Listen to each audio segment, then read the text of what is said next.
The London evening came down soft and gold, and it did not know what it held. It was the 10th of June, 1840. Warm air drifted off the parks, thick with dust and horses and the smell of coming summer. Along Constitution Hill, the tall trees stood without a breath. Behind the black railings of Green Park, the light lay heavy and slow, the way it does before a long dusk. And somewhere in that gold, thin as a crack in glass, there was a wrongness the crowd could not yet see. They have come to the palace gates, as they did most nights, to watch a carriage pass, to see a queen, young and newly wed, carrying her first child beneath her gown. None of them looked twice at the boy against the railings. He was small and neat, only 18, and he had waited there 2 full hours. Beneath his coat he carried 2 pistols, and a stillness that did not belong to a summer night. The horses came on. The carriage turned the corner, and the golden evening held its breath. Chapter 1. The City We Beneath the Gaslight. Before we return to that golden evening and the boy against the railings, we must first rise up, high above the carriage and the waiting crowd, and look down upon the whole of the city as it breathed on that warm summer night. The light was going out of London now, slow and reluctant, and the great grey river turned from silver into lead as the last of the sun slipped down behind the rooftops and the chimneys and the church spires. And along the wide streets of the west, one by one, the lamplighters came out with their long poles, and they walked their fixed rounds as they did each dusk, pausing at each iron lamp in turn, reaching up to open the little glass door and touch the flame to the burner, so that the gas caught and flared and settled into a low blue-yellow glow, and behind each man the street he had passed came slowly alight, until the whole of Pall Mall and Regent Street and the Haymarket began to shine like a string of small captured moons hung against the dark. Good evening, and welcome. This is the Bedside Historian, the place where the darkest corners of the past are told softly, and only after the rest of the world has gone to sleep. Wherever you are lying tonight, let your shoulders come down from where the long day has held them. Let the blanket rise a little higher over you, and set aside whatever weight you have carried since the morning. Before we go on together, leave a small note below and tell me where in the world you are listening from, and what the hour is on your own side of the night, for I always like to know who is awake in the dark with me. And if these quiet stories keep you good company, take a moment to subscribe and to leave a gentle like on the video before you drift, for each small touch of yours helps another sleepless soul find their way toward us and settle here in the calm. Tonight we travel back to London, to the summer of the year 1840, and we begin not with the shot and not with the boy, but with the sleeping giant of a city all around him. It was a vast place then, the largest city the world had ever built, and near to 2 million people lived and worked and died inside its smoke. From above, in the last of the light, it spread out in every direction, without an end you could see, a great dark carpet of roofs and courts and narrow lanes, cut through by the river as it wound its slow way east toward the sea. The air above it was never truly clean, not even on the warmest evening of June, for beneath every one of those roofs a coal fire burned, and the smoke of a million hearths rose up and gathered and hung low over the streets in a soft brown haze, and it caught in the throat, and it settled on the white collars of gentlemen and turned them grey by noon, and it lay in a fine black dust on every window-sill and every leaf, and it gave the whole city its own thick and particular smell of suttered and river mud and the sweetness of the coming rain.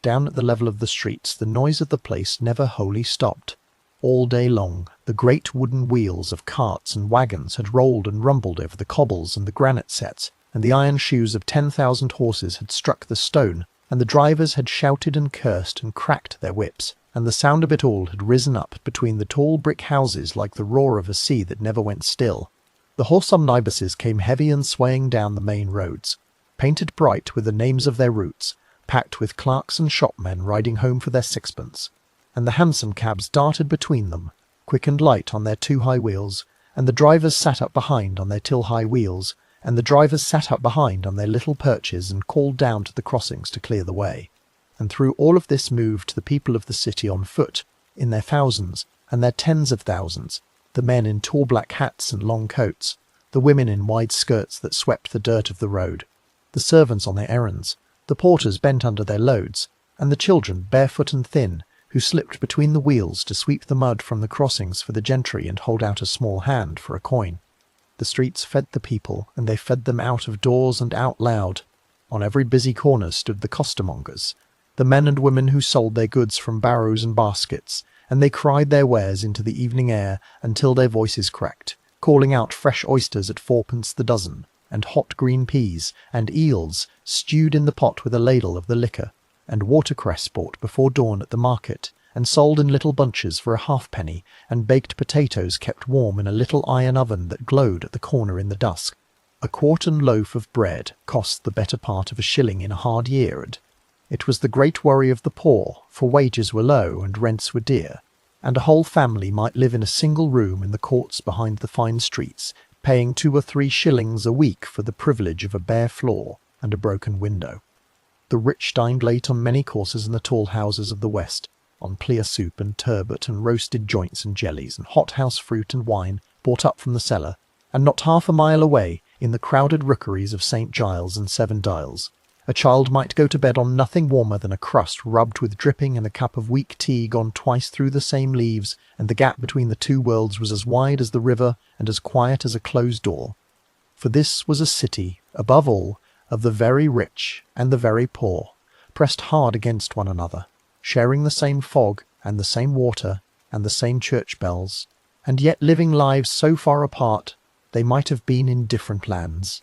The gentleman in his cab on St. James's Street, warm behind glass, reading his paper by the fire with a glass of port at his elbow, knew almost nothing of the lives lived a few streets over, where whole families made matches by the boxful, or stitched shirts by candlelight for a few pence a dozen, or picked through the river mud at low tide for scraps of coal and rope and bone to sell. And the poor knew the rich only as carriages that passed, as fine coats seen through a window, as the great and distant world that ran the country and set the price of bread, and never once looked down. Above them all, nearer to the throne than most people quite believed, sat the young queen. She had come to the crown only 3 summers before, in the year 1837. A girl of 18 woken in the night and told that her uncle, the king, was dead, and that she was now the sovereign of the greatest empire on the earth. And she had taken a new palace for her own, the great pale house at the end of the park, that her people were only just learning to call Buckingham Palace, and she had moved into it, and the flag had gone up over it, and the crowds had begun to gather at its gilded gates each day in the simple hope of seeing her pass. She was loved, in the way that new and young things are loved, and she was watched and talked of, and drawn in the print shops and the windows of the Strand, and the whole city took a kind of ownership of her, as a city will of a queen it has not yet had the time to tire of. Change was moving through the country in those years faster than any that had come before, and even a sleepy listener would have felt it in the ground. Only 2 years earlier the great railway had opened its line all the way from London up to Birmingham, and the iron road had carried people at a speed that frightened the old and thrilled the young, past fields and towns that had never before seen such a thing as a train of carriages pulled by a hissing engine of steam, 30 miles in an hour and more, a pace that men said would stop the heart or steal the breath, and yet the crowds queued for their tickets all the same. And that very year, in the cold of the January just past, the country had done something stranger still and gentler, for it had begun the penny post, so that any person, however poor, might now send a letter the length of the land for a single penny, sealed with a small square of black paper that carried the young queen's own head upon it, licked and stuck to the corner, the first stamp of its kind the world had ever known, and letters that had once cost a working man a day's wage now flew from hand to hand, a crime the child could find. But the wonders of iron and steam and the penny stamp were daytime things, and the night was older, and the night belonged to itself. As the last workers went home and the shops put up their shutters, and the great markets fell quiet, the character of the streets began to shift and darken. The gaslight reached only so far, and it reached the rich streets first and best, so that a man might walk down Regent Street in a river of soft light and feel himself safe, and then turn a single corner into a lane, where the lamps grew few and dim and far apart, and where the shadows between them were deep enough to hide a whole life, or the end of one. The new police walked their beats through it all. The blue-coated men in their tall hats that the city had only had for about 10 years and did not yet fully trust. The men some still called by rude names in the street, and they carried wooden rattles to spring an alarm and a truncheon and a small bull's-eye lantern on the belt, and they moved slowly and steadily through the fog on their fixed rounds, and their measured footsteps were, for many a frightened soul lying awake, the only friendly sound in the dark. Down by the rivers the fog was always thickest, rolling up off the water in slow grey banks that swallowed the ships at their moorings and left only their bare masts standing above it like a drowned forest. The Thames was the heart and the sewer of the city both at once, and it carried everything. The fine ships from the far ends of the empire, heavy with tea and silk and sugar and spice, and the small dark boats of the watermen, and the barges of coal riding low, and the filth of 2,000,000 people, all of it moving on the same brown tide. At low water the shore was a place of poor and desperate work, and the mudlarks, most of them children and old women, waded out into the cold grey ooze to feel with their bare feet for anything of the smallest value, a nail, a lump of coal, a length of rope, while the smell of it, thick and sweet and rotten, hung over the whole low ground of the city and crept into the houses through every crack and every keyhole. And yet, for all its filth and all its fear, there was a beauty to the place at night that no one who saw it ever quite forgot. When the fog thinned and the moon came through, the gaslit streets shone wet and silver, and the great dome of St. Paul's stood black against the sky, and the sound of the church bells came rolling out across the rooftops on the hour, one after another, near and far, St. Clement's and St. Marydebone and 100 smaller steeples, until the whole city seemed to be quietly telling itself the time. In the fine squares the tall houses showed worn gold at their windows, and behind the glass you might catch the shape of a candle carried up a stair, or a servant drawing a curtain, or the still figure of someone standing alone and looking out at the dark. The watchman called the hour in the older parishes still, the last of a dying custom. The horses stamped and blew in their stables behind the great houses, and somewhere a baby cried and was hushed, and the sound was lost in the vastness of it all. This, then, was the world into which our story falls, and it is important that we sit inside it a while before we go on, and feel the size of it, and the weight of it, and how very small a single person is, against all that stone and smoke and moving water. For everything that is about to happen, on a golden evening on a gentle hill beside a park, happened here, inside this great breathing giant of a city, under this same low brown sky. The crowds that gathered at the palace gates each day to see their young queen pass were part of it. The boy who stood so long and so still against the railings was part of it too. One small dark shape among 2,000,000, unknown, unwatched, unremarkable in every way that the eye could see, and the city did not know him, and did not fear him, and had no reason yet to learn his name. The evening drew the people home. The lamps burned steady now down the whole length of the great streets, small and gold and patient in the gathering dark, and the fog came creeping up from the river to meet them, and the last of the carts rolled away over the setts toward the outskirts, and one by one the sounds of the day lay down.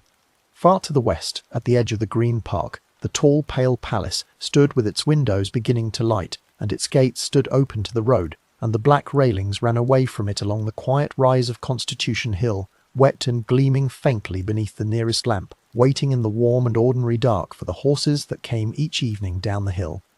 Chapter 2. A queue keen of 1 and 10, 20, come with me now away from the streets and the smoke and the river, up the long slope of the road past the black railings, to the pale and quiet palace that stood at the head of the park, for the world we have been walking through was only the outer skin of the story, and at its very centre, behind those tall lit windows, was only the girl who was also a queen. She was 21 years old in that summer of 1840, and though she ruled over more people and more land than almost anyone who had ever lived, she was still, in so many ways, very young, and she woke each morning in a great house that was not yet truly a home, and she was learning, day by slow day, what it meant to carry a crown that had been set upon her head when she was little more than a child. She had come to the throne 3 years before on a June morning much like this one, and the story of that morning was already famous across the land, for she had been asleep in her mother's rooms when the men came at dawn to tell her that her uncle the king was dead, and she had risen from her bed, a girl of 18 in her nightgown with her hair loose about her shoulders, and she had gone down to meet them alone, without her mother beside her, and she had heard them say the words that changed everything, and from that hour she was no longer only herself but a whole weight of a nation made flesh. But she was small, barely 5 feet tall, with pale blue eyes and a full round face, and a way of holding herself very straight, and she had a will in her that surprised the old and clever men,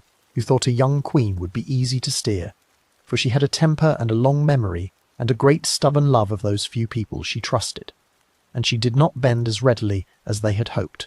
For the first years she had reigned alone, a single young woman, in that echoing palace, surrounded by ministers and ladies and the endless dull machinery of state. But by the summer we are speaking of, everything in her private world had changed, and the reason for the change had a name, and the name was Albert.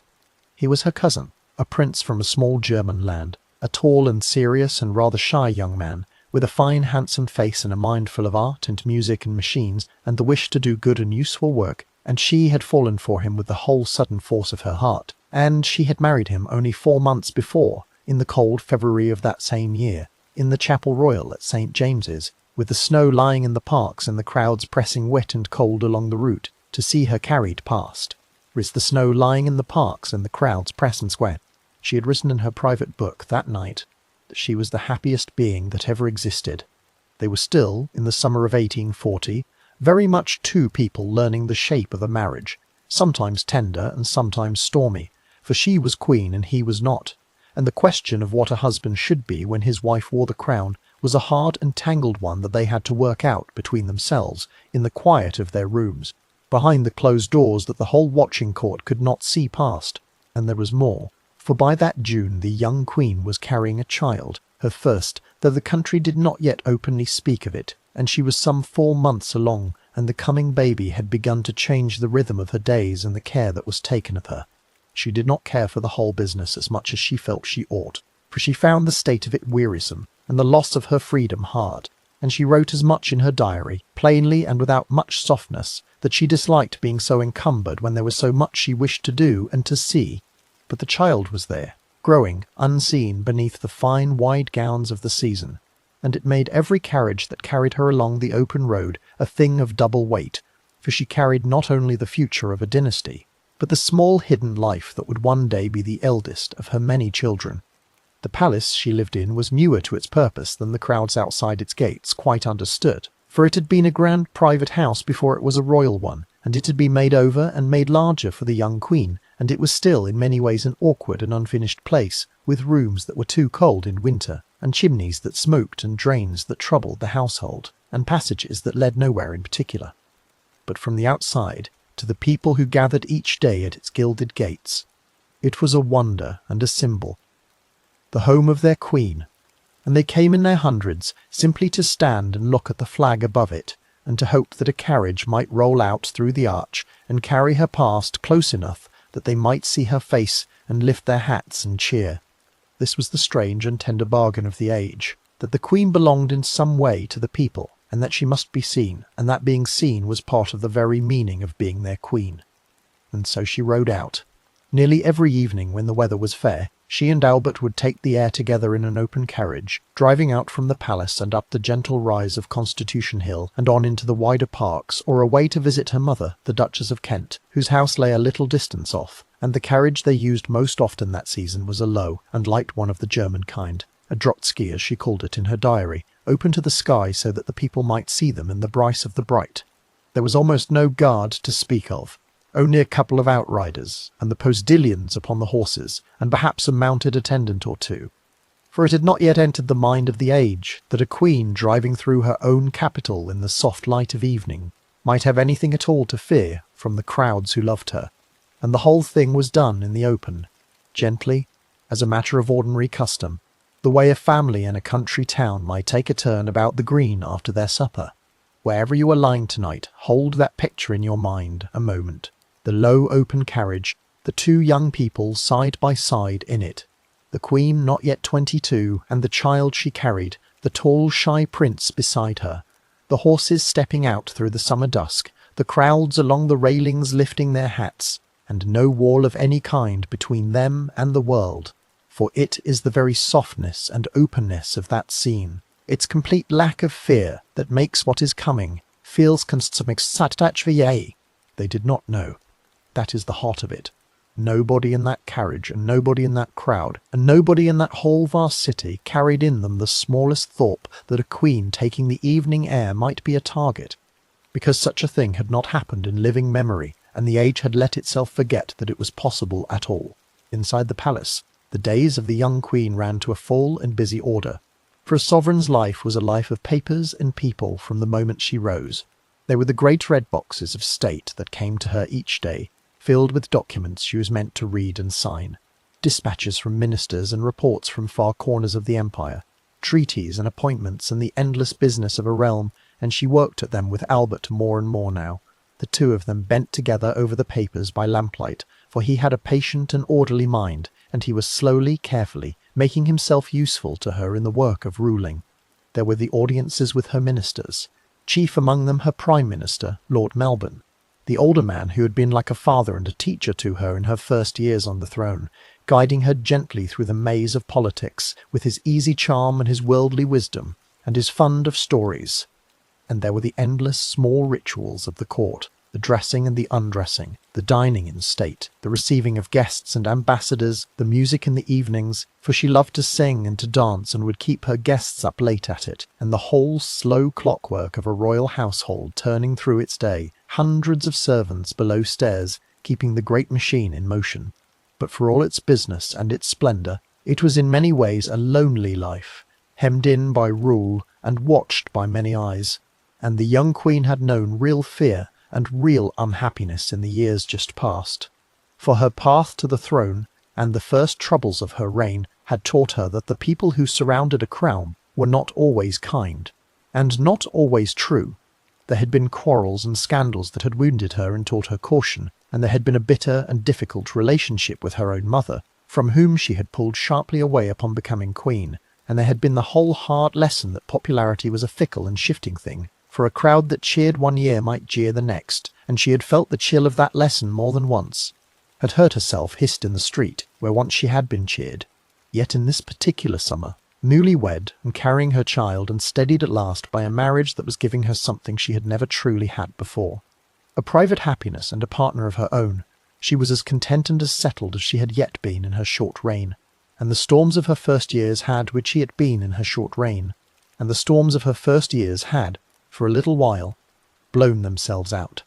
The country beyond the palace walls was not so calm, for these were years of great hunger and great anger among the poor, and though the young queen in her carriage moved through a world of cheering crowds and lifted hats, that same country held within it a deep and rising bitterness that she saw only from a distance. Working men and the great new manufacturing towns were joining together and drawing up their demands and marching under their banners, asking for the vote and for a fairer share and for bread they could afford. And they had gathered their names in their hundreds of thousands upon a great petition, and there had been unrest, and there had been fear among the governing men that the anger of the poor might one day boil over into something far worse than petitions. Ireland was hungry and restless.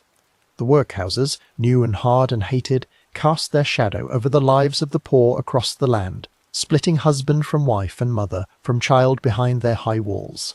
And so, beneath the pretty surface of a young queen driving out in the summer evening, there ran a darker current of a nation, strained and divided. And though the boy against the railings had nothing to do with any cause or any crowd, he had grown up inside that darker current, among the poor and the struggling, in a world very far from the pale palace at the head of the park. For that is the strange and sorrowful truth at the centre of this story, that the queen and the boy who waited to shoot at her had grown up in the very same country and the very same years, breathing the same brown air, and yet in worlds so utterly divided that they might have belonged to different ages of the earth. She rode out each evening in her open carriage into the love and the cheering of the crowds, guarded by nothing but that love. 4 months gone with the child who would carry her line into the future, and somewhere down among those very crowds, unknown to her and unremarkable to everyone,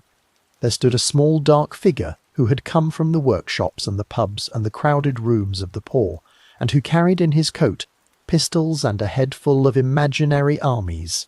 The distance between them was the whole distance of the age, and the road that ran between the palace and the park, the gentle rise of Constitution Hill where she took the air each evening, was the one place in all the city where those two divided worlds would, for a single terrible instant, be brought within 6 paces of one another.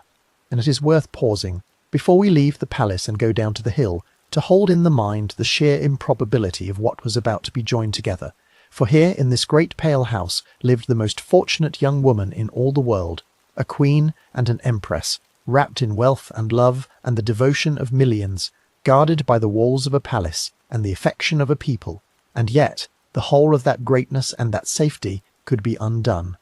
or very nearly undone, by a single friendless streets with the few shilling things as vine of in him.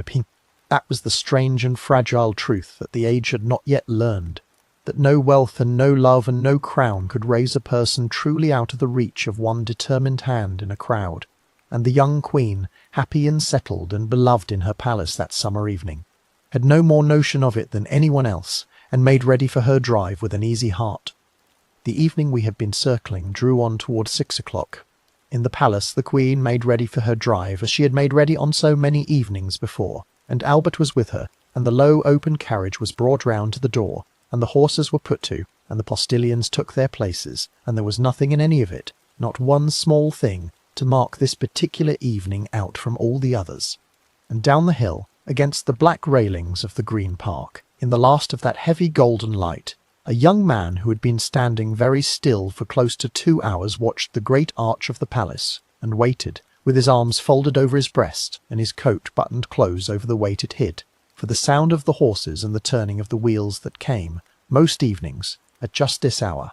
Chapter 3. The Boy from Birmingham. To understand how he came to be standing there, so still and so patient in the summer dusk, we must leave London behind for a time and travel back up that same new iron railway, north and west, to the great smoking workshop town where his life began, and we must go back too through the years, past the summer of 1840, all the way to a spring morning 18 years before, to the town of Birmingham, and to a narrow street of workshops and small houses where a child was born into a tired Dreads. Birmingham in those days was a town that made things, a loud and grimy and endlessly busy place of small workshops and forges and furnaces, where the ring of hammers on metal never truly stopped, and the smoke of 1,000 small fires hung over the roofs, and it was famous above all for its fine metalwork, to the making of buttons and buckles and pens and guns and jewellery and 100 small bright things of brass and silver and gold.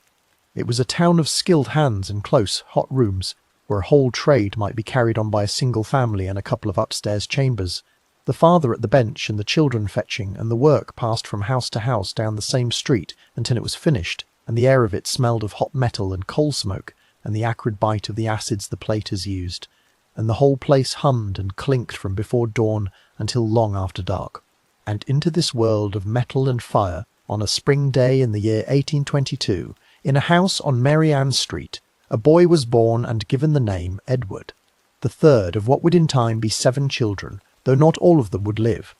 And he came into a home that had money enough for a while, but no peace in it at all. His father George was a craftsman of the finer sort, a gold tracer by trade, which was skilled and delicate work, the shaping and refining of designs into precious metal with small tools and a steady hand, the sinking and raising of patterns in gold and silver that the rougher trades could not touch, and it was work that could earn a good living when the hands were steady and the mind was clear, and for a time it did. But the father was a man with a darkness in him that no craft could steady, for he drank, and when he drank he grew violent and strange, and the stories that would later be told of him in a solemn courtroom were the stories of a household lived in fear.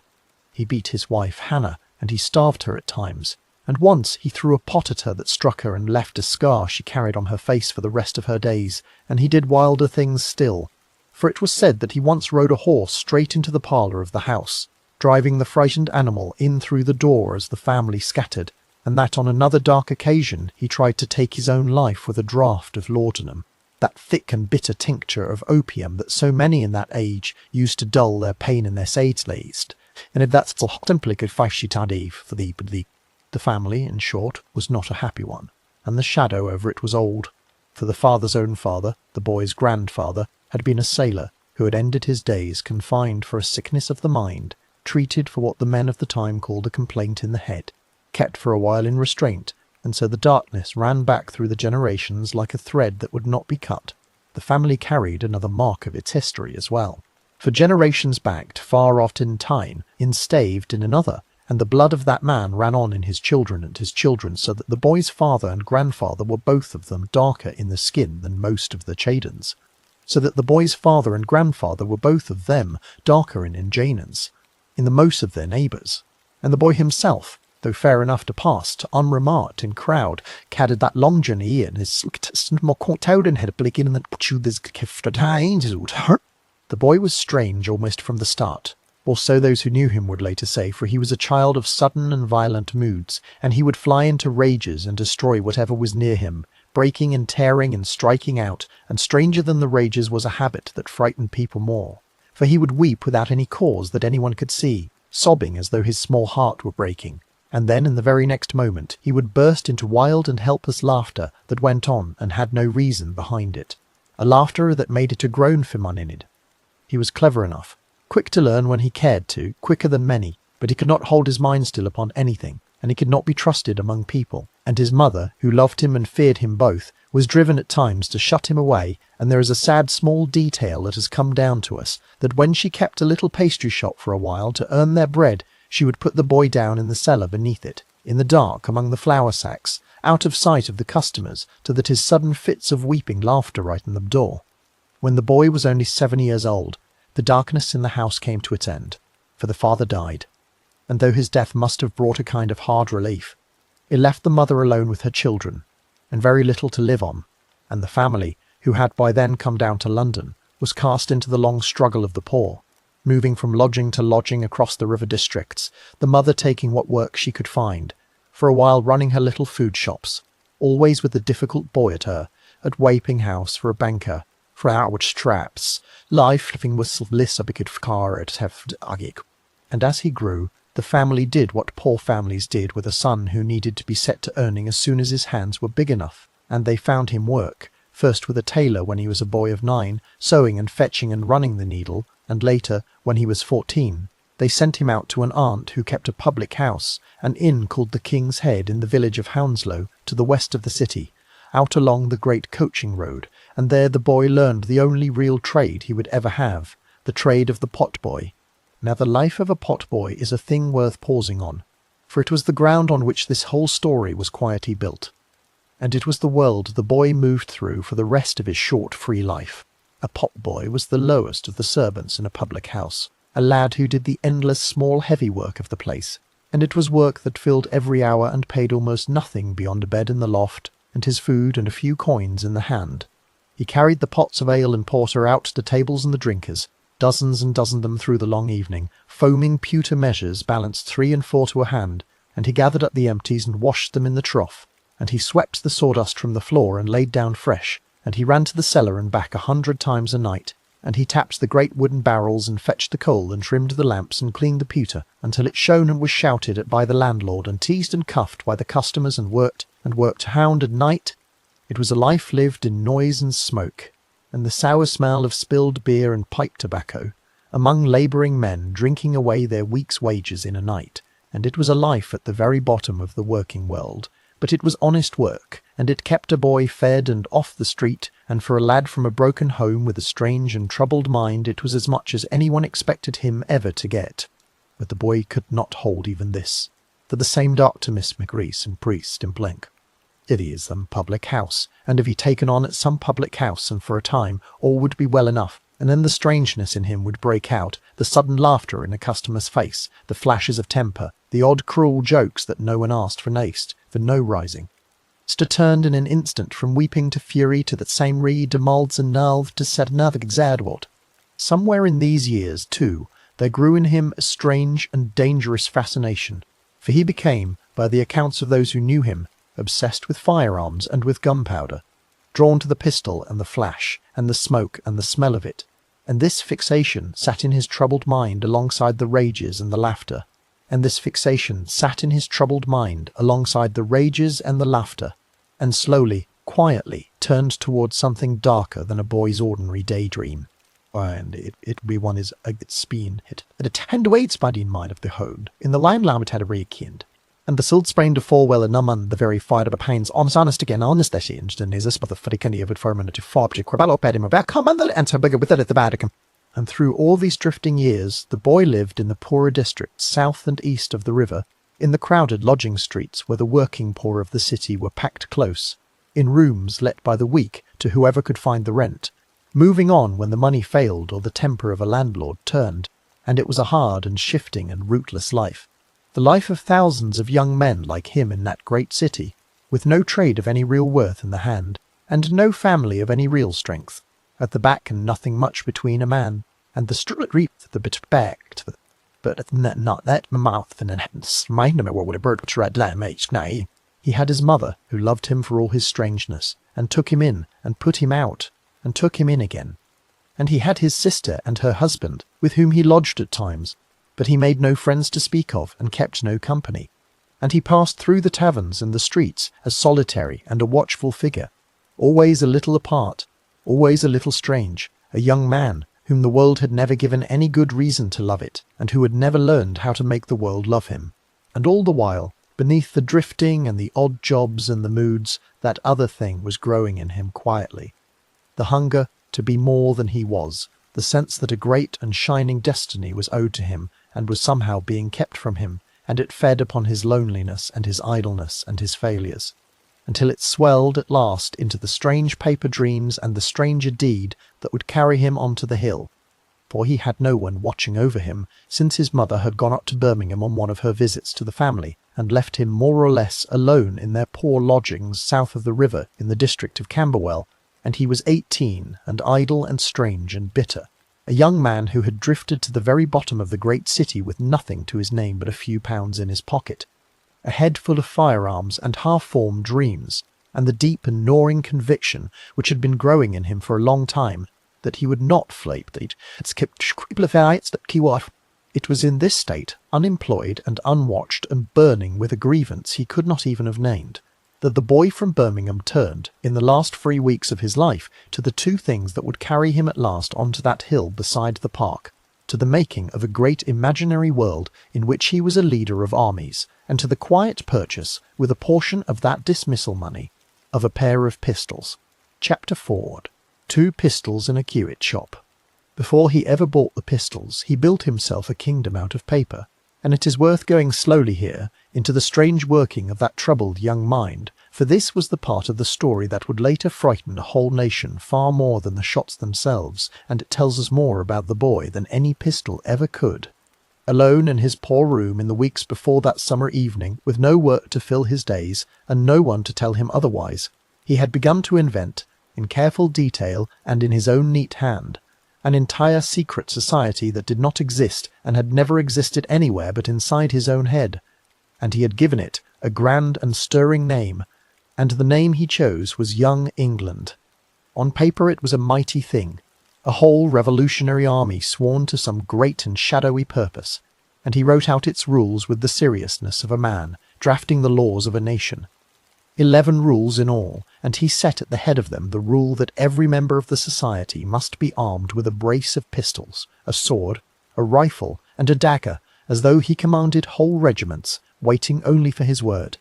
He drew up long lists of the officers of this army, presidents and councils and generals and captains and lieutenants, ranks upon ranks of grand and important men, and he gave to each rank its own mark of distinction, a black bow for the president, and a great white cockade for the members of the council, and so on down the line, little badges of honour for soldiers who existed only in his imagination. He invented a secretary to sign the documents, a man he called A. W. Tall Halfthing Crone Smith, whose name he wrote out in a careful hand at the foot of the solemn papers, and he composed letters back and forth as though the society were real and busy, and spread across the whole of the country, letters from officers reporting their readiness, letters passing on the orders of the council, and by the time he was done there, were upon there 400 members of Young England, a whole hidden host, complete with its officers and its correspondence and its solemn rules, and not one single soul of them was real. Every general, every captain, every member down to the last was a phantom of the boy's own lonely mind, and the whole vast organisation existed nowhere but in the papers he kept in a box in his room. The fantasy of a friendless young man who longed above all things to be important, to be a leader, to be a name that mattered in the world. This is the thing to hold on to as we go on, wherever you are lying tonight in the dark, for it is the true measure of the mind we are dealing with, that here was a boy so hungry for greatness and so cut off from the real world, that he had built himself an entire imaginary army to command, and had come, it seems, half to believe in it, to move through his days as a secret general of secret men, and it was out of this strange paper kingdom, this dream of pistols and secret ranks, that the real and deadly Platlace Slake, for a fantasy of armies, needs weapons to feel real, and the boy had, for once in his life, a little money in his pocket, and there was in the London of that age no difficulty whatsoever in a young man walking into a shop and buying himself a gun. That is a hard thing for us to picture now, but it was simply the truth of the time, that firearms were sold openly and easily, that a pistol was a common enough thing to own, kept in a drawer against housebreakers or carried on a lonely road, and that no gunmaker asked a buyer his reasons or his name, or thought it in the least strange that a poor young man should want one.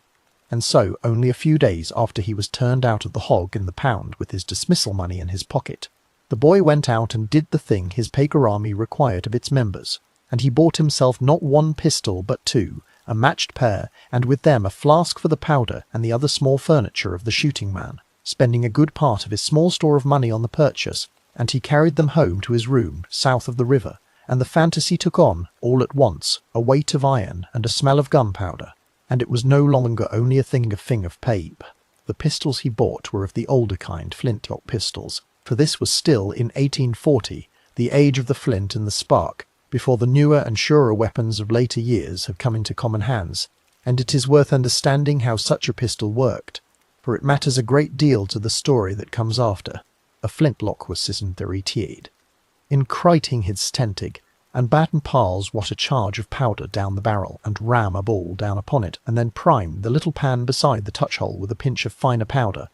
and when at last the trigger was pulled, the hammer fell, in the sparks of the curved would pole the hammer at ball at a bell, with the tidet at a bulged colt at the tide, and a blade, that the belt that dalged to the ballad at a faged ledet. But a flintlock did not always go as it should, for the flint might be worn dull, or the powder in the pan damp, or the touch-hole fouled, so that the little pan might flash and burn without ever setting off the charge within,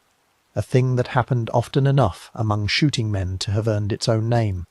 A flash in the pan, a great show of fire and smoke that sent no ball at all,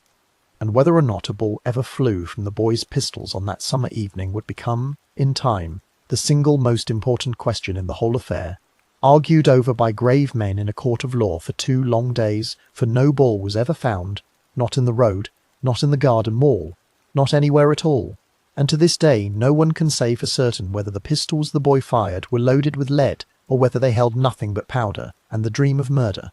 But that question belonged to the future, and in the last 3 weeks of the boy's life, the pistols were simply new and thrilling things in his hands, and he set about learning to use them with a care and a patience that he had never once shown for the honest work of the taverns. He practised in the small back garden of the lodgings south of the river, in the district of Lambeth where his sister lived. He would take out his pistols and load them and fire them at a mark, learning the weight and the balance and the kick of them, growing used to the great flat crack of the report and the way the flint threw its sparks and the powder smoke stung the eyes and hung in the still air. And he went further afield too, for in the London of that day there were places set aside for just such practice, shooting galleries where a man might pay a few coins to fire at targets down a long room, and there was one such gallery in Leicester Square, in the very heart of the city's world of pleasure and idleness, among the theatres and the exhibitions and the crowds, and the boy went there and paid his pence and stood in the smoke among other men with guns, and fired at the marks, and grew, week by week, more sure and more practised with the weighted, and picture him there, if you will, this small strange figure with his auburn hair and his dark eyes, a discharged pot-boy of 18 with no work and no friends, and no future that anyone could see, standing in a shooting gallery off Leicester Square in the early summer of 1840, carefully, patiently learning to shoot, while all around him the great careless city went about its business, and never once looked twice at him, and while a few streets away the young queen worked at her red boxes and carried her unborn child, and a whale down stranquit in May turbendifying bectals at lip cheek ran in ipt equal or at frequia maya. There is a terrible ordinariness to it, that so much of the machinery of the thing was built in plain sight, the pistols bought over a counter like a pair of gloves, the powder and the flints and the balls sold without a question, the practice taken at a public gallery for a few pence among respectable sporting men, the whole deadly preparation carried out openly in a city that had simply forgotten to be afraid, and no one, in all of it, thought to wonder what a friendless boy meant to do with 2 flintlock pistols and a growing skill at heen. As the days of that early summer went by, the boy's strange plan drew slowly toward its point, and though we cannot climb inside his mind and know exactly what he told himself in the quiet of his room, We can see the shape of it well enough from the outside, and it seems to have been less a plan of murder than a plan of glory, for everything about him speaks of a young man who wanted, above all things, to be noticed, to be spoken of, to become in a single stroke the great and famous figure that his paper army had been in his. He does not seem to have hated the Queen, for he had no cause against her, and belonged to no plot, and wanted nothing at all that a dead Queen could give him, and this, strange as it sounds, made the thing more frightening rather than less, for a man with a reason can be reasoned with and guarded against and understood. But a man who wants only to matter, who reaches for a pistol as a way of forcing the whole vast indifferent world to learn his name at last, is a far harder and darker thing, and the age had no name for him yet, and no way to see him coming through the crowd. It is worth dwelling a moment on that strange ease, on how simply and how openly the deadly instrument came into his hands, for it tells us much about the world he moved through. There were gun-makers in plenty in the London of that day. Their windows hung with pistols and fowling pieces and all the furniture of the sporting man, and powder and flints and lead were sold in 100 shops, and the young man with a few shillings might walk in off the street and walk out again armed, and no law and no custom stood in his way or asked his purpose. And once armed, he might learn his skill as openly as he had bought his weapon, for the shooting gallery in Leicester Square was a place of ordinary amusement, where clerks and idlers and sporting gentlemen came to try their aim down the long smoky room for the price of a few shots, and there was nothing in the least remarkable in a quiet young man coming there again and again to practice, and paying his coins, and firing at the marks, and going away. And so the whole slow arming of the thing was done not in any dark corner or secret place, but in the full and careless daylight of the city, at a shop counter and in a public gallery, among respectable men who thought nothing of it. And this is perhaps the most quietly chilling part of the whole preparation, that a boy might build a deed like this in plain sight and draw not a single glance, because the world had no reason to imagine what he meant to do, and no eyes to see it coming. And so the pieces came together in the quiet of those early summer weeks. The paper army in its box, the 2 flintlock pistols cleaned and oiled and ready, the powder in its flask, the skill grown steady at the gallery and in the garden, and the deep, unspoken hunger to be someone at last, and all that remained was the where and the when, and for a boy living in the shadow of the great parks, with a Queen who drove out openly through those parks, with a Queen who drove out openly through those parks, with a Queen who drove out openly, everything.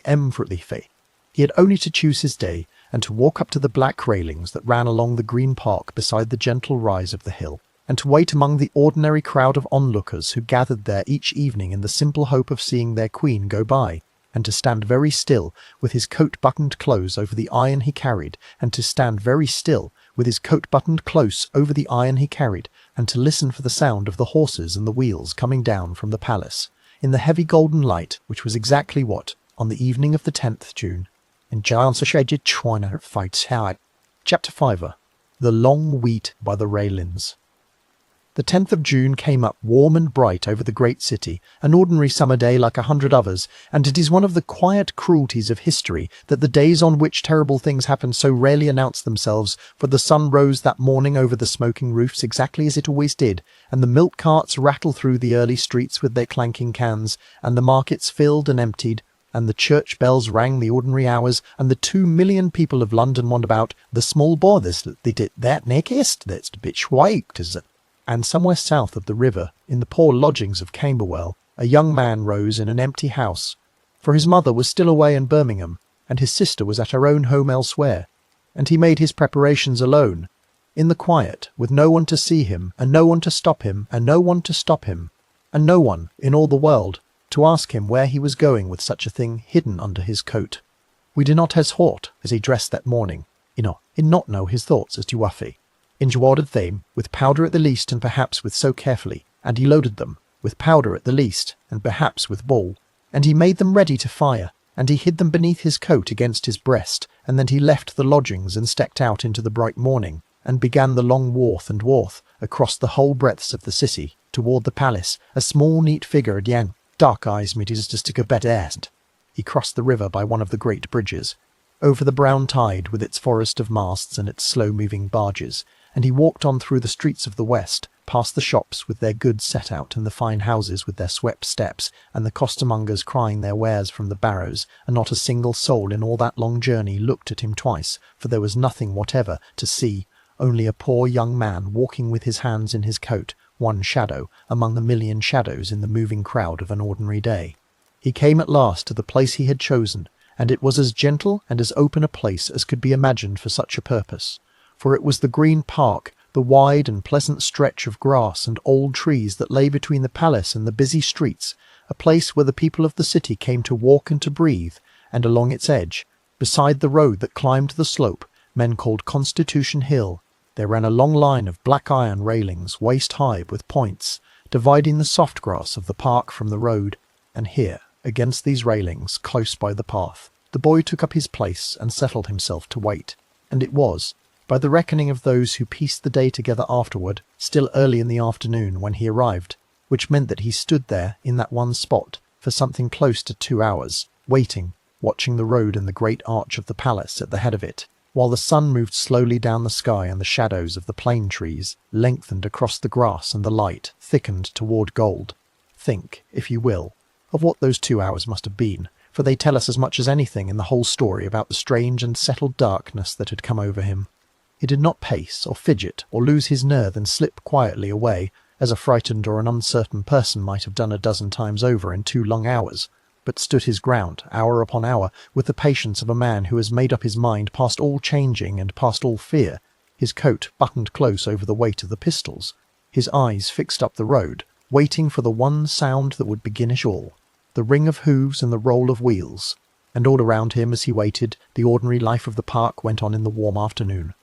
For this was a place of pleasure and idleness in the summer, and there were nursemaids walking with their small charges by the hand, and gentlemen strolling with their canes and their dogs, and children rolling and calling on the grass, and lovers walking slow and plough along the shaded paths, and old men sitting on the benches in the sun, and the whole gentle bright commerce of a fine day in a great park, unfolding a few for the young tide, and knowledge and dofied. For this too was part of the custom of the place, that a small crowd of onlookers would gather along those railings on the fine evenings when the Queen was known to drive out, ordinary people who came simply for the pleasure of seeing her pass. For the young Queen was still a novelty and a delight to her people, and to catch a glimpse of her small straight figure in the open carriage, to lift a hat or wave a hand, and perhaps to see her smile or nod in return, was a fine free entertainment on a summer's evening, and a small story to carry home to the family. And so the boy, as the long afternoon wore on toward evening, was slowly joined at the railings by others, honest folk out to see their Queen, working people and idlers and families, standing along the iron rail and looking up the road toward the palace, and he stood among them, one of the crowd, indistinguishable from any of them, a quiet young man, waiting like all the rest for the carriage to come, and not one of the people beside him felt the smallest unease at his presence. For why should they, when he was only a lad at the rail on a summer evening themselves, come to see There is a picture the mind wants to take of that gathering crowd in the last golden hour. The men in their hats and the women in their wide skirts and shawls, the children lifted up to see over the rail, all of them turned the same way, up the gentle rise toward the pale palace, all of them warm and easy and full of the simple pleasure of the evening, and among them the one still figure who was not there for pleasure of the evening, and among them the one still figure who was not there for pleasure at all. And it is the not knowing that makes the Celtic if they call. A crowd is a kind of hiding place, the best there is, and the boy had understood this, whether by cunning or by the strange clear logic of his troubled mind, that the surest way to come within a few short feet of the most watched woman in the whole empire was simply to stand among the very people who loved her, and to wait, patient and unremarkable, for her to be brought to him, and so he waited, and the sun sank lower, and the light went from gold to a deeper gold, and the shadows reached out long and blue across the cross. Up at the palace, in these same slow hours, the Queen's afternoon had run its ordinary course. The papers and the people and the small rituals of the day, and the 6 o'clock came near, she made ready for her evening drive, exactly as she had done on so many evenings before, with no more thought or ceremony than any of us give to a walk we have taken 100 times down a familiar street. She would drive out with Albert, as was their settled custom, and they would go that evening to call upon her mother, the Duchess of Kent, whose house lay a little way off, and the low open carriage of the German kind was brought round to the door on the gravel, and the horses were put to and stood tossing their heads, and the postilions took their places up on the horses, and one or two mounted attendants made ready to ride behind, and that was the whole of it. At the age simply did not imagine made ready to pine, and that was the old of it. It were the intimate hair and mother same key autumn. And then the young queen came out, small and straight in her summer dress and bonnet, 4 months gone with the child that no one yet spoke of, and the tall shy prince beside her in his coat, and they took their seats side by side in the open carriage under the softening evening sky, and the word was quietly given, and the horses stepped forward, and the carriage rolled out from the palace and turned down toward the road that ran along the edge of the park. Down at the railings the boy heard it before he saw it, the sound he had waited 2 long hours for, the ring of hoofs upon the road and the roll of the wheels, and he saw the little procession come out from the shadow of the palace arch and turn onto Constitution Hill and begin its gentle way down the slope toward the waiting crowd, the horses stepping out at their easy pace, the postilions upright, and there, in the open carriage, plain to see in the golden light with no wall or grass or guard between them and the world, the 2 young figures of the Queen and would her hurt, and there would been in Innis, hiddies and the little horse had question thing at all be teague. The puffers twantum and minches point than woods different from their own, and the carriage came on down the hill, the horses walking now at their ordinary easy paces, drawing nearer and nearer and nearer to the line of the railings and the railings and the crowd along and up a close to flows that were fell further that saw the little member pay fat out at head, and the light changed over him as he waited, the way the light of a long summer evening always changes, slow and lovely and unnoticed until it is gone. When he had first taken up his place the sun had still been high and hard and white, and the shadows short and sharp upon the grass, and the day had all the ordinary brightness of an afternoon in June.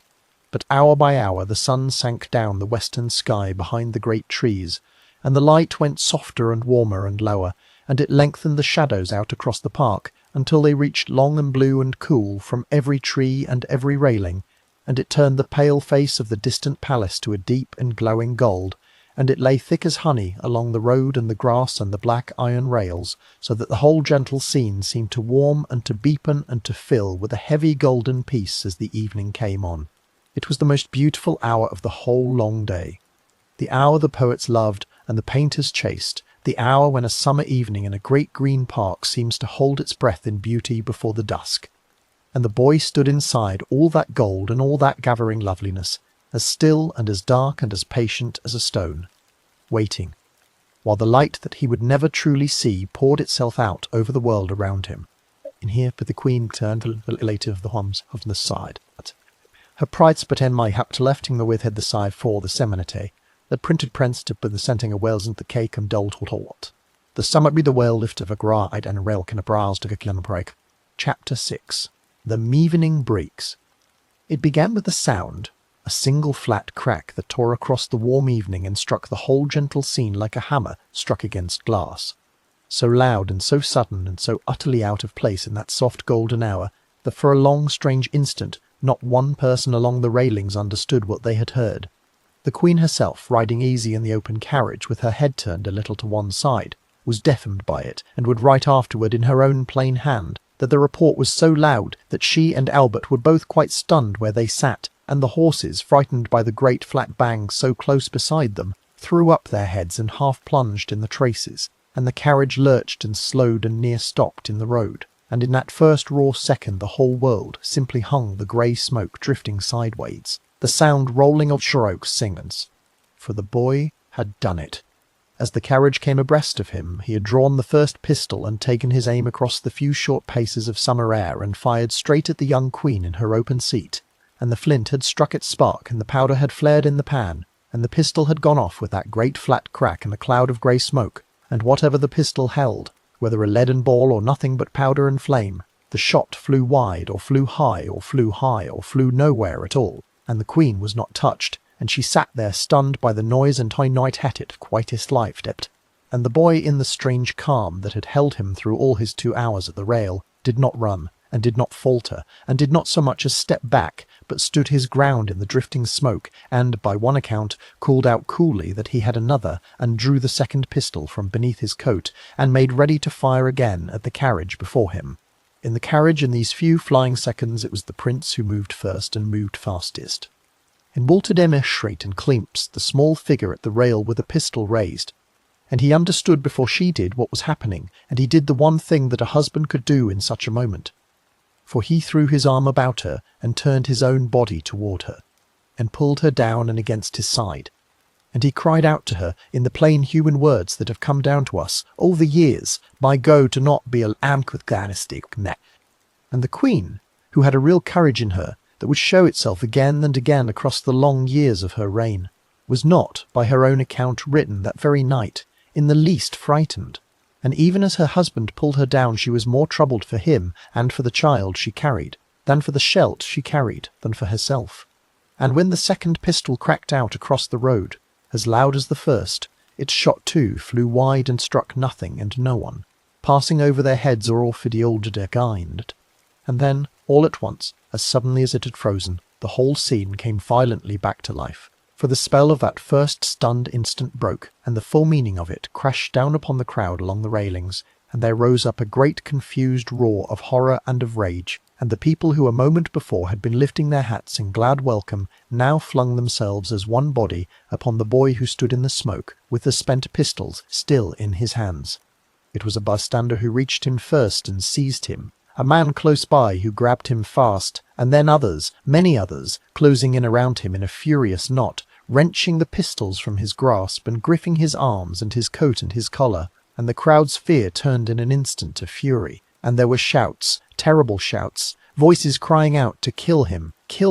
for the mood of a crowd that has just seen its beloved young queen fired upon is a savage and a frightening thing, and for a long moment it seemed the boy might be tortured, and the den it quiet. But he was not torn apart, and the strangest thing of all, in a scene so full of terror and rage and shouting, was the deep and settled calm of the boy himself. For he made no attempt to run, and no attempt to fight, and no attempt in any way to save himself or to deny what he had done, but stood quite still in the grip of the crowd, open and almost proud, and freely admitted the whole of it,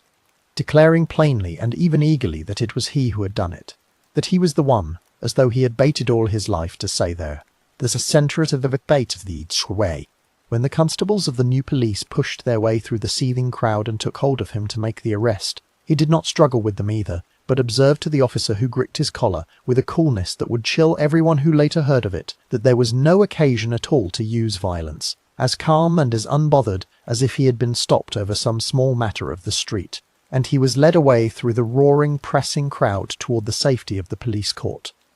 Unhurt,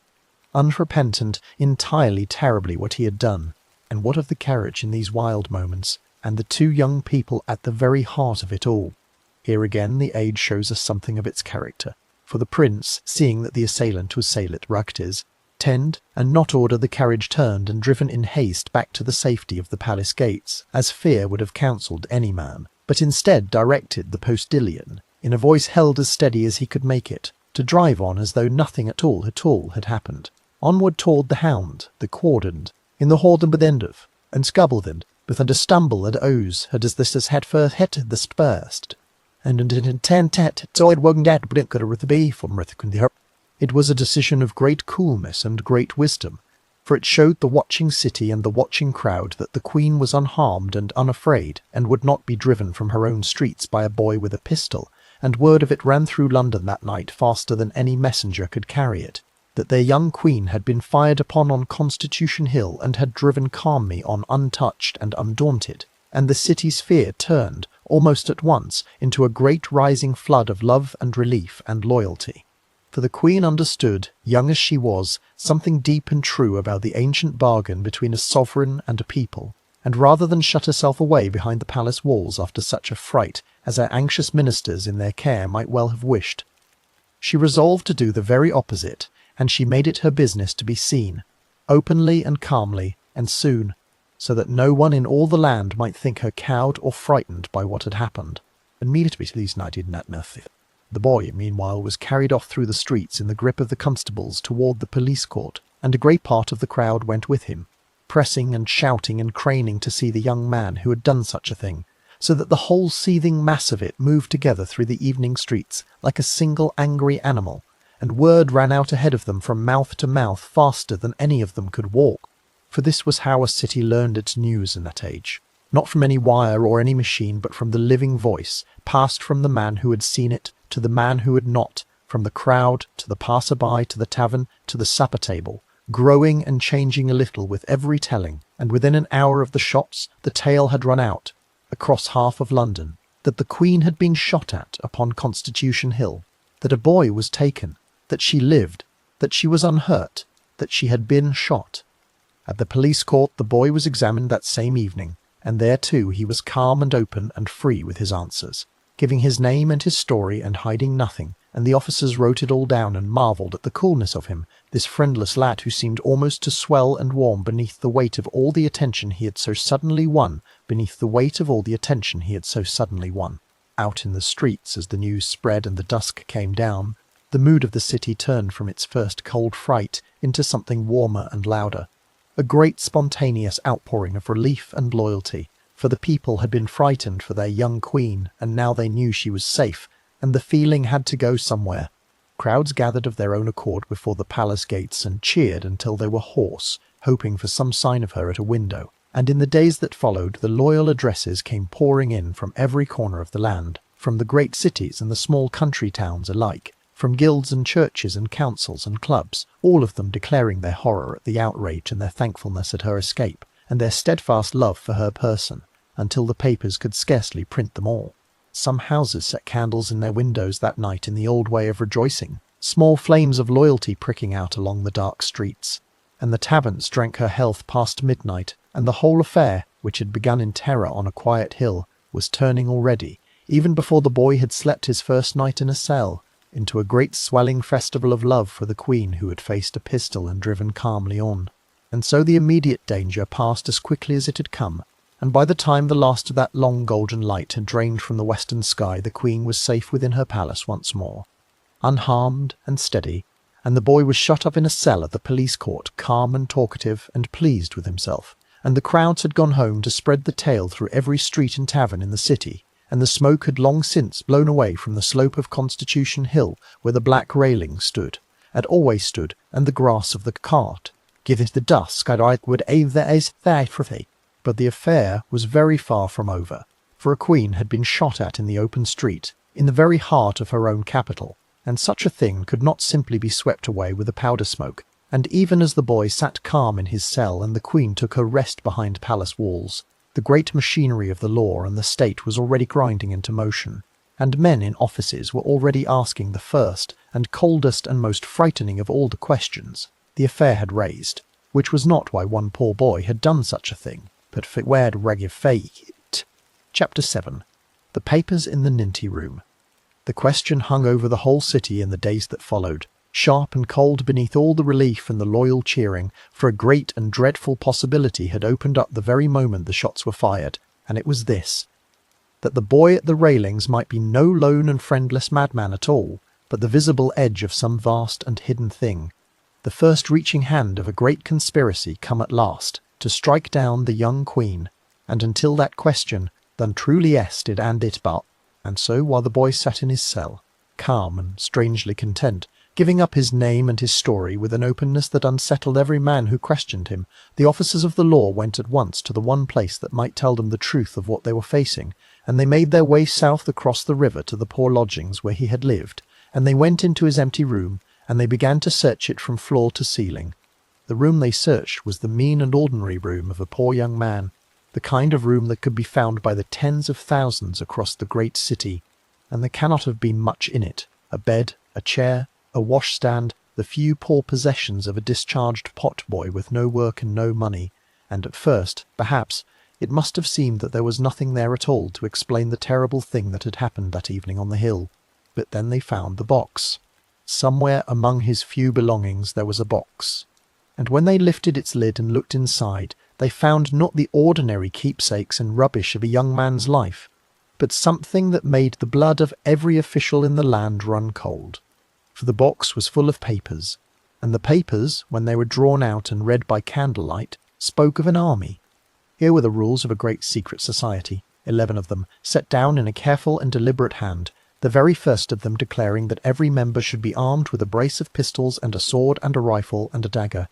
Here were the long lists of its officers, rank upon rank of them, presidents and councils and generals and captains and lieutenants, each with his own mark of distinction, the black bow and the white cockade, and all the rest of it set down in order. Here were letters, written back and forth as though between the members of a busy and far-reaching organisation spread across the country. And here was the name of its secretary, 1A. W.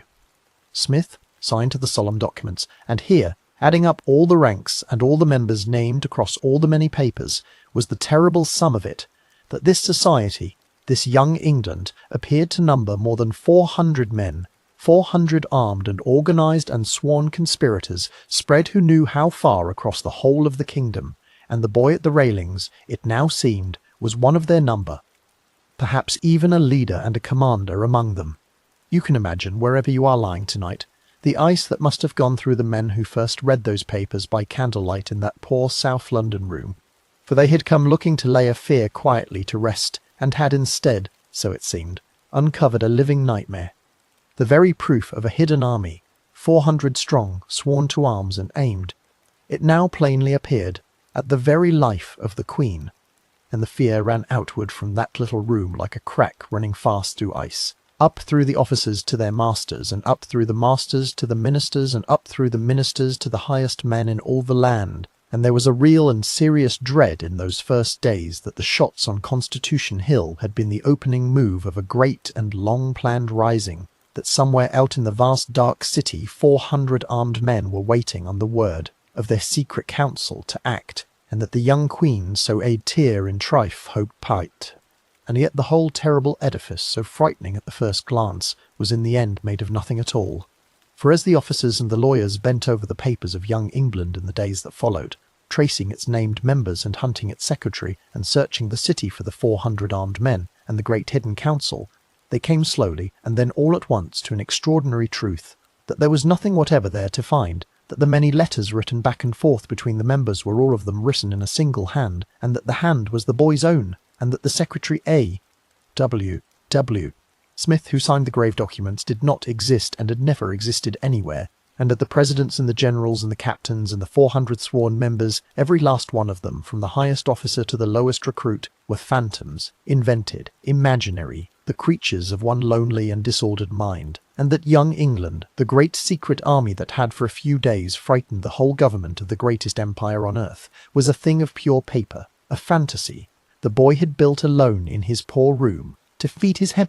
It is hard to say whether this discovery brought the city more relief or more unease, for it laid to rest the dread of a great conspiracy, and that was a real mercy, and the government could breathe again in the knowledge that there was no army waiting in the shadows, and no council waiting on the word to rise. But it replaced that fear with a stranger and a more troubling one, for if there was no plot and no army and no hidden hand behind it, then the Queen had been fired upon, not by a soldier of some cause that could be understood and fought and guarded against, but by a single strange young man acting entirely alone, out of no motive that anyone could name or reason with, driven by nothing at all but the workings of his own troubled mind and his own great hunger to be noticed. And that was a thing the age had no way at Tonga post soldiers against, and mo great handwerkenheid work eins. Beyond the officers of the law and the state, out in the streets and the taverns and the print shops of the city, the affair had meanwhile become the one great subject of the hour, told and retold at every corner and every half. For nothing seizes hold of a city like an attack upon its ruler, and the tale of the boy who shot at the Queen ran through London out across the whole country in the following days on every tongue and in every newspaper. It presses rampan of 6 points racing as with the Arabessen. To the presses ran hotted hand to handed up in windows and paste from hand to handed, and the ballad singers sold for a penny and pasteds for a penny and pasted up in windows, and fasted fee, and sang them on the corners for pauper tales.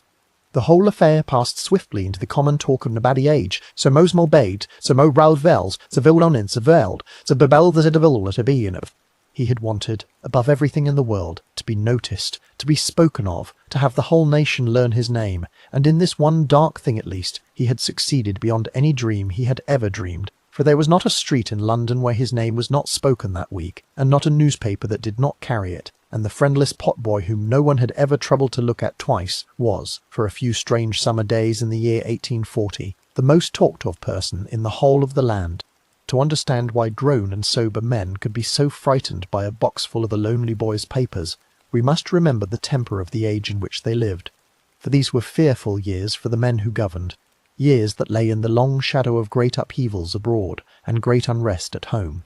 The men in power could still remember, or had grown up in the shadow of, the terror across the water in France, where within living memory a king and a queen had been dragged from their palace and carried to the blade before a roaring crowd, and where whole classes of men had been swept away in a tide of blood, and that memory sat always at the back of the English mind like a cold draught under a door. And at home the ground itself seemed restless, for the working men of the great manufacturing towns were stirring and organising and gathering their names in their hundreds of thousands upon their petitions, and there had been marches and meetings and hard words, and only a little while before there had been real disorder in the country, risings put down by soldiers, men killed, and the governing classes watched it all with a wary and a frightened eye, half expecting some greater storm to break. And so, when the papers of a secret armed society of 400 men were laid before them, sworn to pistols and swords and rifles, it fell upon minds already braced for revolution, and it seemed to them not the harmless fantasy it was, but the very thing they had long dreaded. The first spark of the rising, and their fear was real, and their care was earnest, and no one can much blame them for it. And so the hunt was pressed hard, and in deadly earnest, and the officers of the law bent over the papers for days, copying out the names of the officers and the members, tracing where each might live, seeking the meeting rooms named in the rules, searching for the Secretary Smith whose careful signature stood at the foot of the documents, and every road they followed ran, one after another, into empty air. There was no meeting room. There was no council. There was no house where the members gathered, no chest of the promised pistols and swords, no living man who answered to any of the grand names upon the lists, and Smith the secretary could not be found in any street or any register in the whole of the city, for the plain and simple reason, which dawned upon them slowly and then completely, that he had never drawn a breath. The more they searched, the smaller the great army grew, until it had shrunk in their hands from 400 men down to a single one, the boy in the cell, and the whole vast dreadful conspiracy folded up into nothing at all, a thing of ink and paper and one lonely imagination. And so the great city that had so very nearly forgotten how to be afraid, learned fear again in a single evening, and then learned that its fear had been a phantom army of paper, and settled at last into a wary and watchful quiet, and the Queen went on with her reign, cheered now more warmly than ever by a people whose love for her the whole affair had only deepened and strengthened, and the boy sat in his cell through the warm days of that June, calm and open and oddly untroubled by his fate, waiting for the law to for the state could not let such a thing pass unanswered, and a queen had been fired upon in the open street, and someone must answer for it before the law in the full and terrible majesty of a public trial, and the charge that was being prepared against the boy in those quiet days was the gravest charge that the whole law of England knew, older and heavier even than mere murder, the ancient charge of high treason, the crime of compassing and imagining the death of the sovereign, and it was under the long black shadow of that ancient Twaite's word, which to white equate un swap chapter 8. Earth High Tiv and the great court where they brought him was a place of old and terrible weight, the central criminal court that all of London called the Old Bailey, a court that stood beside the grim high walls of Newgate Prison in the very heart of the city, and it was here, in the close heat of July, only a month after the shots on the hill, that the friendless pot-boy of 18 was to be tried before the full and solemn majesty of the law for the gravest crime that the law of England knew. For the charge laid against him was not the charge of a common assault or even of a common murder, but the ancient and dreadful charge of high treason, the crime of compassing and imagining the death of the sovereign, a charge older than memory and heavier than any other in the whole book of the law, and it carried with it, for those found guilty of it, the oldest and most fearful of all the punishments, and every soul in that crowded court understood well, as the young man was brought in and set in the dock, that a life hung in the balance in the come, and the court was crowded, packed to its very walls and its doorways, for there was no greater spectacle in all the land that summer than the trial of the boy who had shot at the Queen, and the fashionable and the curious had scrambled and begged and paid for the tickets that were needed to gain admission, so that the benches were filled with fine ladies in their summer bonnets and gentlemen come to see the show, packed in close alongside the lawyers in their summer bonnets and gentlemen come to see the show, packed in close alongside the lawyers in their prafford wigs, and the rewigs, and the reporters of the court, standing in the Friday and the pleasure case. At the head of it all, robed and grave beneath the great sword of justice, sat the judges,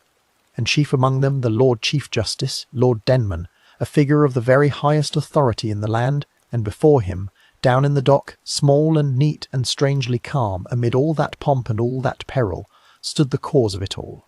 The young man himself, and the eyes of the whole packed and sweating court, and through the busy reporters the eyes of the whole watching nation beyond, were fixed hard upon him. And here the boy did the strangest thing of all, for a young man on trial for his very life, which was very nearly nothing at all, for he seemed through much of the long proceedings scarcely to attend to them, sitting in the dock with an air of odd and dreamy detachment, as though the great and terrible business unfolding all around him, the grave business of whether he should live or die, were a matter of no very great concern to him, a play being acted out upon a stage for his own private amusement, rather than a trial that would settle his fate forever. He had wanted, all his lonely life, to be the centre of every eye.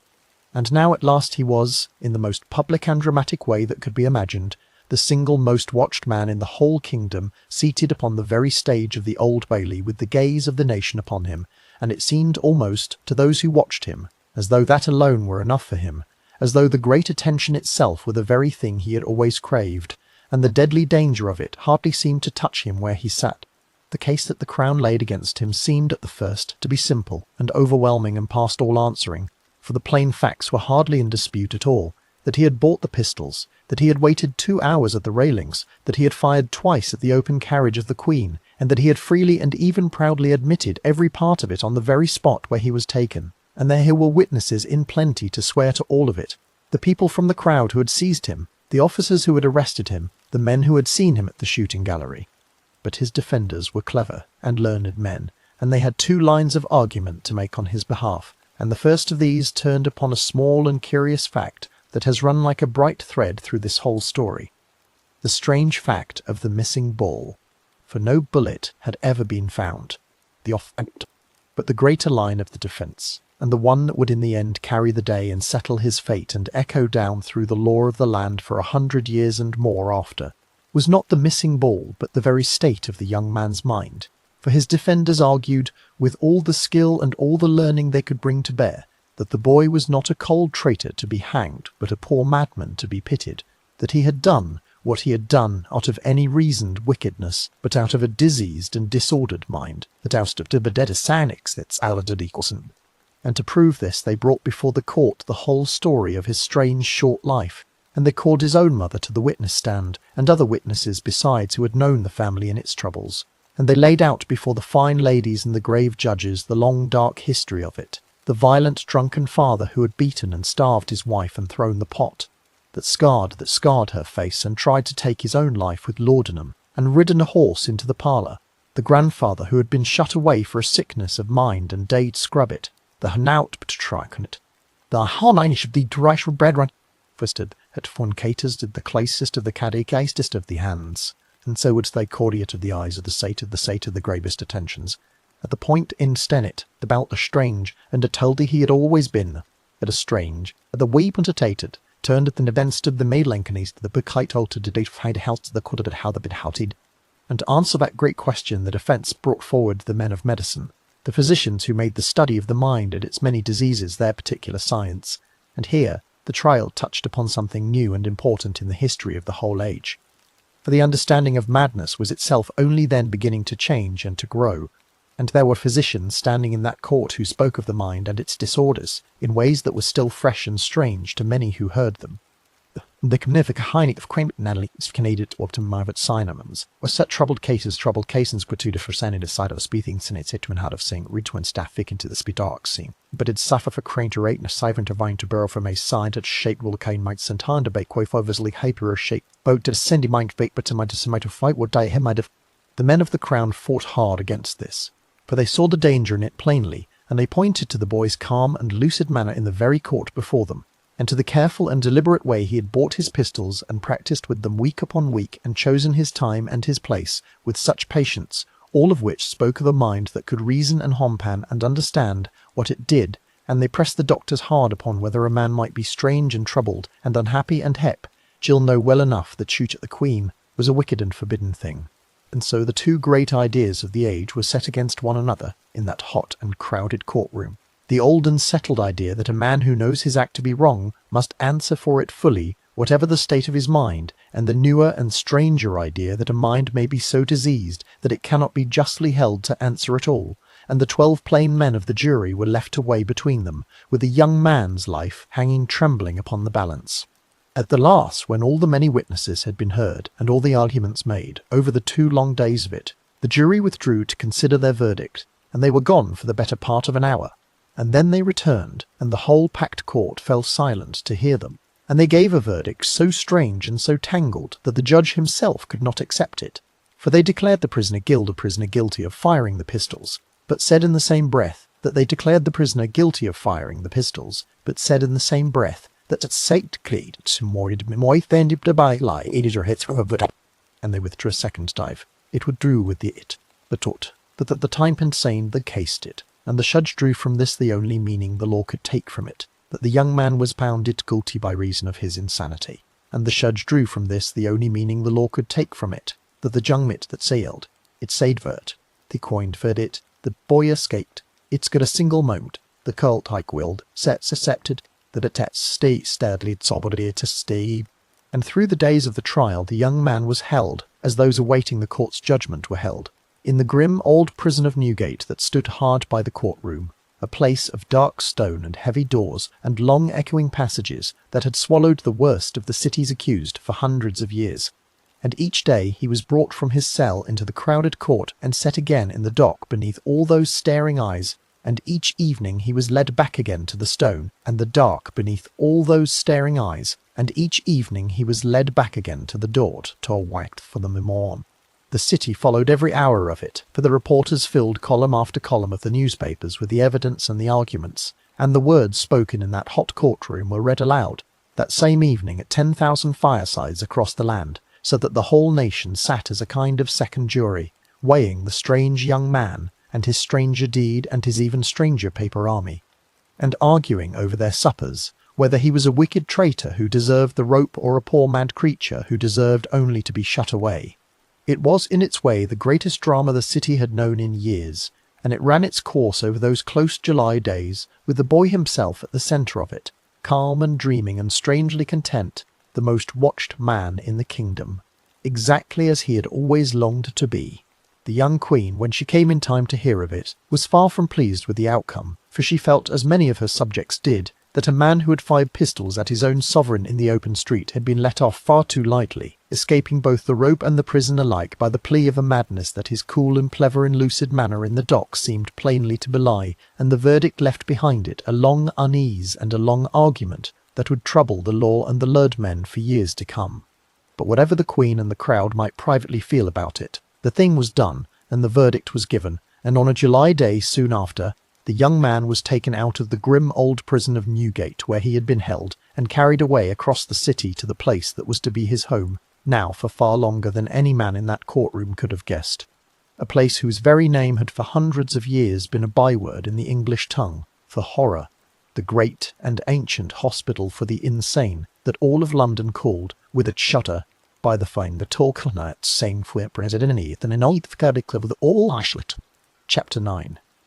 Mundha, Nondamalum, Mondamalum, Bondamalum, Ralph Hospital, but for hundreds of years the people of London had worn that long name down in their mouths into a single dark word, Bedlam, and that word had come to mean in the common tongue not merely one particular hospital, but the whole idea of madness and uproar and raving chaos itself, so that to say a place was a very Bedlam was to very Bedlam, was to high walls, the might sit it reside, it was as had it clay, what I say, rich. And into this place, in the July of 1840, the young man was brought and admitted, no longer quite a prisoner, and not exactly a patient either, but something strange, and in between the two, a criminal lunatic held at the pleasure of the Crown, shut away behind those famous walls with no sentence and no term and no date of release marked anywhere upon any paper, to be kept for as long as the state should ever see fit to keep him, which might very well mean forever. The first years within those walls were hard and dark, as they were for all who were shut up there. For the old ways of treating the mad were only slowly and painfully beginning to soften in that age, and the criminal wing of such a place was no gentle refuge, and the young man passed his early time there in the grim monotony of confinement. One troubled soul among many troubled souls, hidden away from the very world that had for a few strange summer days spoken nothing but his name.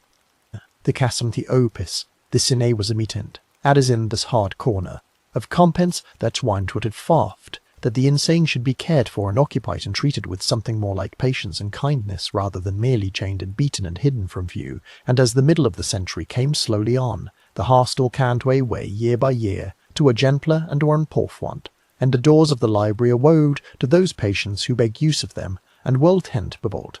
And here the story takes its most unexpected turn of all, the turn that no one who watched him at the railings could ever have foreseen, for the young man who had been judged too mad to answer for his crime, once shut away with long empty time upon his hands and books within his reach, did not rave, and did not rot, and did not sink, but began, insteadily, quietly, and steadily, and with a strange new discipline, to teach himself, and to grow, and to become, year by patient year, something entirely other than the friendless and disordered purport tight well-headed which has caused bolt beransk with us in a minute. He fell upon the learning that the softening hospital now allowed him with a hunger and a steadiness that astonished every keeper and doctor who watched him at it, and he set himself to master the great languages of Europe one after another, and he learned to read and to speak French and German and Italian until he was very nearly fluent in all three of them, and he gained besides a good knowledge of Spanish and of the ancient tongues of Latin and Greek, so that this poor lad who had spamped a dollage of taverns became,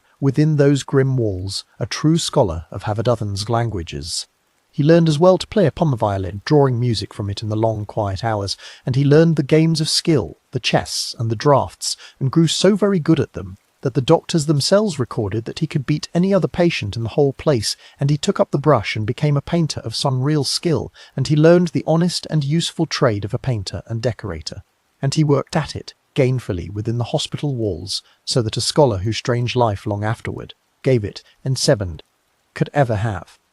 And said Adam Petit, struggled with the head of garbalist keys abum the enekishtari if kid. And it over ever looked, because it looked close height and risky, it's a shakwy quake and clydit and adding tech fame of time at what coing it, and mine gan fielect, baldy bay featuring in, state way to hope like in that kabot the on it, Corbett, roll mining the funny kshmanany, ficky montinic. The doctors themselves set down in their records that he seemed entirely sane, and that in all his long years among them he gave no sign of derangement, and the hard question hung over him always, unanswerable, that if he was not mad, and perhaps had never been, then a sane man was being held without end, and without term for a crime for which a sane man would long ago have been, and there was no easy way through that dark thicket for anyone who thought upon it. He had sprinkled the hide, the hitting of the mist for his Tim Microdium and Sadigan rivaled in they fight narrow rest with the Winneray, in famous to bivouac, yet like corried, what the whole terror of fear had trade it truly been about from. It is as clear-eyed and as honest a judgment upon himself as any court could ever have handed down, and it came, in the end, from the man's own mouth, in the long quiet of his confinement, when the fame he had grasped at so wildly had turned to cold ashes in his hands, and the empty years stretched away before him. The Hossington that Whitkent on sings it up Robin. Exasend isms pon sui thing 100 to me fiat, a great in the Enterson the finds on the Birchraker, a great institution called Broadmoor, set among the hills and the pines of Birtree, far from the smoke and the noise of the city, and it was built to take those very patients who had until then been kept in the old criminal wing at Bethlem, and so in the year 1864 the man was murdered crowed Cromwant wing at a head and a Budinkendiken settled. And there at last, after so very many years, the long-locked door began quietly to swing open, for the question of what on earth to do with a man who seemed entirely sane, and gave no trouble to anyone, and had grown old and learned and useful in his long confinement, had grown at last too hard and too heavy to leave forever unanswered. The long years within those walls had their own slow and unchanging shape, for a hospital for the mad ran to a fixed and heavy round, and the days followed one another in a settled order that scarcely altered from one season to the next. The rising and the washing, the plain meals taken at their appointed hours, the times of work and the times of rest, the doors locked at night and unlocked at morning, the seasons turning outside the high windows, while the round within stayed always the same. And through this changeless round the man moved with his books and his brushes and his violin, a quiet and orderly figure among the troubled and the raving and the sunken silence. For such a place held every kind of affliction under its roof, the melancholy who would not speak and the wild who could not be still, and the poor lost souls who lived wholly inside some dream of their own. And among them all he kept his own settled corner and his own steady occupation, year upon year, learning and playing, while the others cried out, or stek here. He grew from a young man into a man of middle age within those walls, and the world outside them changed and moved on without him. Kings of industry rising and falling, the railways spreading their iron web across the whole country, wars fought in far places, and he knew of it only at second hand, through the newspapers and the books, a man watching the great river of the age flow past from behind a high stone wall. And when at last he was taken out to the new asylum at Broadmoor, out among the Berkshire hills, the change must have struck him strangely after so many years in the smoke of the city, for here was clean country air and a wide sky, and the green of the pines and the fields beyond the walls, and the sound of birds in place of the endless roar of the streets, and the seasons came and went in their full colours, across the countryside, the spring green and the deep summer and the turning of the leaves and the white of the frost upon the hills. It was a gentler kind of confinement, in a place built for the purpose, with some thought at last for the comfort of those it held. And there he lived out the last years of his long captivity, an aging, learned, quiet man among the pines, until the day came that no one in that long-ago courtroom could ever have foreseen for him. And so it was that in the year 1867, after some 24 years of confinement behind one set of walls or another, the Crown at last made its pleasure known through the Secretary of State, and the man was offered his freedom upon one single hard and unbending condition, that he must leave forever the country of his birth and never once return to it, that he must take himself away across the sea to some far colony of the Empire, and there begin his whole life anew, and never again set his foot upon English soil as he lived. But the pod by the scholar of 6 languages that have de bond, stoelde for far side of the cell, that world bits of the sailed, this de bomb but stained above veil for the chapter 'tis that still stands. The ship carried him for months down the whole long length of the world, out of the northern cold and across the equator and its heavy heat, and on into the far southern seas, and it set him down at last upon the other side of the earth, in the bright and raw and hopeful young city of Melbourne, a place of only a few decades' growth that was booming and building and filling, fast with kind, with Pater's Alderand, mud and grand new streets going up beside, Ford's blizzards with that Ford soft hold marriage to white fainton. And here, upon that distant and sunlit shore, the man who had once been Edward Oxford stepped off the boat and quietly set that old name down forever, and took up in its place a new one, a plain and an honest and a hopeful name, and called himself from that day onward John Freeman, a free man at last, and began at the age of 45, with nothing in the world but the learning and the trade he had gained behind the walls of Bedlam, to build himself an entirely new life in a Lyde, in the head quaich wild, that it is mad to kai had builded a sim, and wanted the heap and say poet for quick it for the diet. The honest curd and the ectorator of the honest trator had engaged in him, and he found work in the Celt and became an he serve, as the patient years ended in his pieces on the life he saw around him, and a parish of a live bold of stand of Balaret, stand like an underbund found able to drive bold of it up a stamber bake and died of good fight. In the year 1881 he married a widow named Jane, an Englishwoman like himself who had come out to taught as Tumany Tomeven, John Freeman, in his careful educated hand, and he never told her, not on that wedding day, nor on any one of the long quiet days of all their years together, the truth of who he had once been or the terrible thing he had done in his youth, and she went in time to her own grave, as did her triltrieft of who he had once been or the terrible thing he had done in his youth, and she went in time, even in the fullness of his new and settled life, became an istoof became of tive. At one time, Gidain with it. a book of sketches of Melbourne life that he called Lights and Shadows of Melbourne Life, and in its pages he wrote, with real knowledge and real feeling and a clear observing eye, of both the bright and the dark sides of his adopted city, of its fine new streets, and its bustling markets, and its air, at Sperry, sets it simed, sits debatic, and there is something quietly, deeply moving in that chosen title and that chosen subject, for who in all the world could better see and set down the lights and the shadows of a great city, the palaces and the rookeries pressed hard together, the fine coats and the barefoot children, than a man who had himself been born down in the deepest shadows of one great city, and had reached up once, in his desperation, all the way toward its very brightest and most terrible light. The city he had come to was itself a kind of miracle of the age, for Melbourne had been almost nothing. Only a generation before, a rough scatter of huts on the far edge of the world, and then the gold had been found in the colony, and men had poured in from every land by the shipload to dig their fortunes out of the earth, and the little settlement had swelled in a few short years into a great and wealthy city of broad streets and fine stone buildings and grand hotels, raw and new and proud and growing faster than almost any city on the earth. It was a place made for beginning again, a place full of men and women who had left old lives and old names and old troubles behind them across the sea and come to build themselves anew under a southern sky, and among such a company a quiet, learned, hard-working man with a new name and few words about his past drew no particular notice at all, for half the colony had a past it did not speak of, and no one thought to ask. And so the man settled into the life of the growing city and became a part of it, painting and decorating the new houses that went up on every side, writing his careful observing pieces for the newspapers under a borrowed pen name, walking to his church on the Sabbath, a familiar and respected figure of his parish and his street, and the years passed over him gently, as they had not passed over the boy at the Railings, and he grew into a settled and contented old age in a land that knew nothing he had done.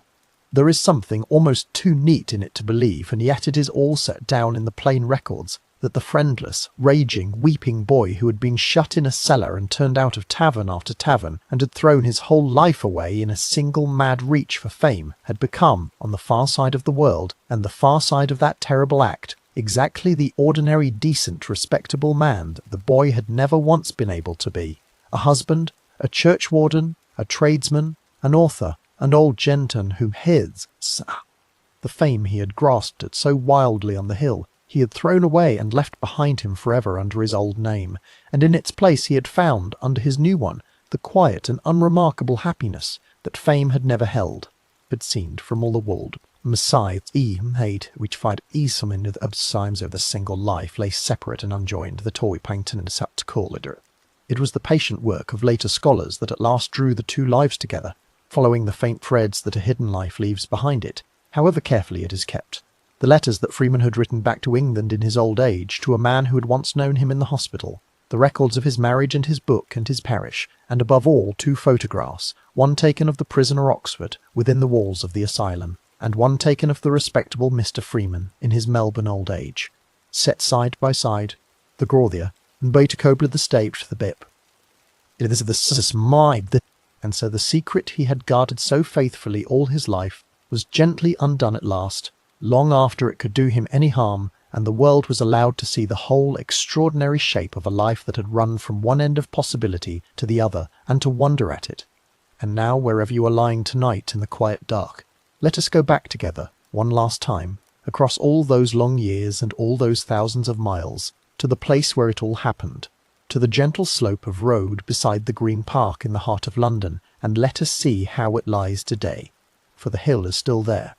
Constitution Hill still runs its quiet way, just as it did on that evening, from the pale palace at its head down along the edge of the Green Park toward the great arch and the roar of the traffic at the corner, and the black iron railings still run along beside it, and the soft grass of the park still lies green and open under the same kind of old plane trees, and the palace still stands with its flag lifted above it, and on any fine evening the people still walk there, in their thousands, along that same footpath, that same rail, over that spot, but nothing marks the spot.